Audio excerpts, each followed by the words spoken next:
జీ5 app download చేసుకుని పూర్తి ఎపిసోడ్లను ఉచితంగా చూడండి. అమ్మా అవని,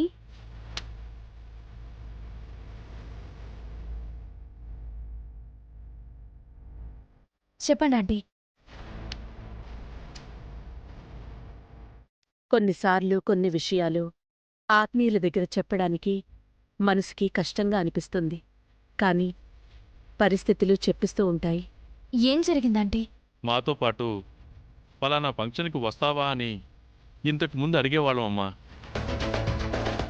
రేపు మాతో పాటు జాతరకు రావద్దని చెప్పడానికి వచ్చామమ్మా.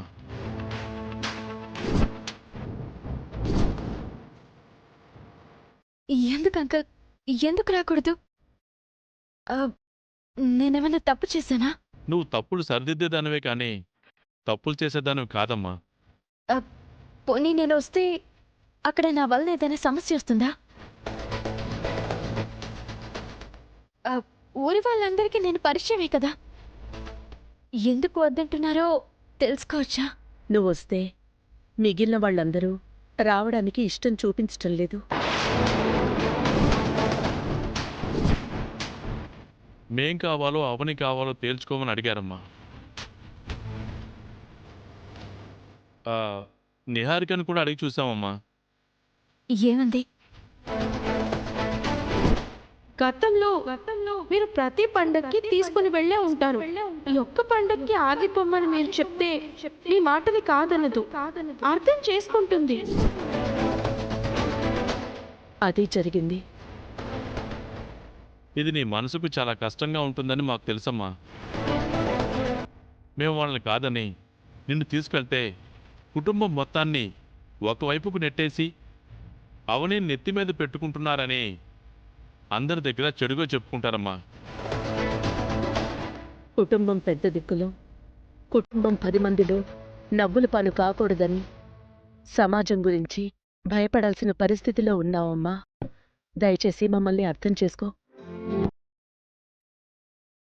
నువ్వు రావడం మాకు మనస్ఫూర్తిగా ఇష్టమేనమ్మా. కానీ ఇప్పుడది కుదరదు. ఏమనుకోవద్దమ్మా. తల్లిదండ్రులు లేని దాన్ని ఇలాంటి పెద్ద కుటుంబంలోకొచ్చి ఎంతో అదృష్టవంతురాలనయ్యాను. మీ అందరితో సరదాగా రావాలని ఆశపడ్డాను. అలానే ఇంట్లో వాళ్ళ మనసుల్ని నొప్పించి మీరేమీ చేయలేరు కదా.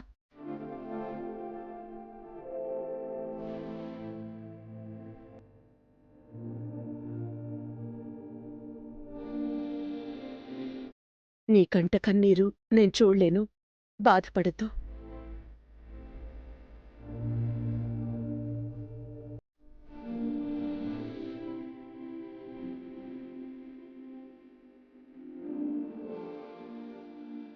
ఈ ఒక్కసారికి ఏమనుకోవద్దమ్మా.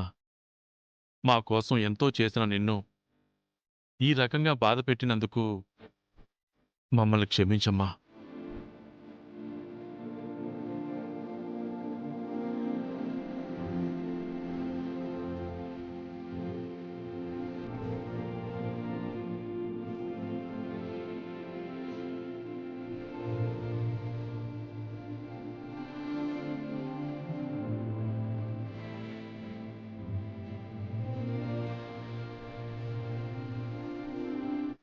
ఈ నగలు పెళ్లి సమయంలో ఇస్తే బాగుంటుందని నా అభిప్రాయం.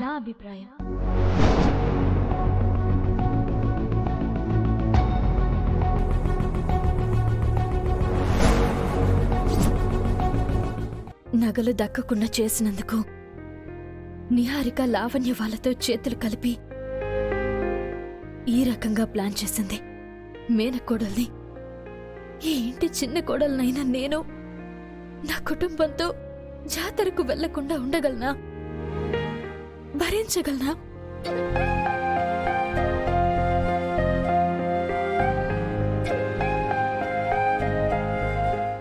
దేవుడా, ఎందుకు ఇలాంటి శిక్ష వేశావు? ఊరందరి ముందు నిహారిక కోడలిగా పరిచయం అయిపోతే నా పరిస్థితి ఏంటి? జీ5 యాప్ డౌన్లోడ్ చేసి అన్ని ఎపిసోడ్స్ పూర్తి ఉచితంగా చూడండి.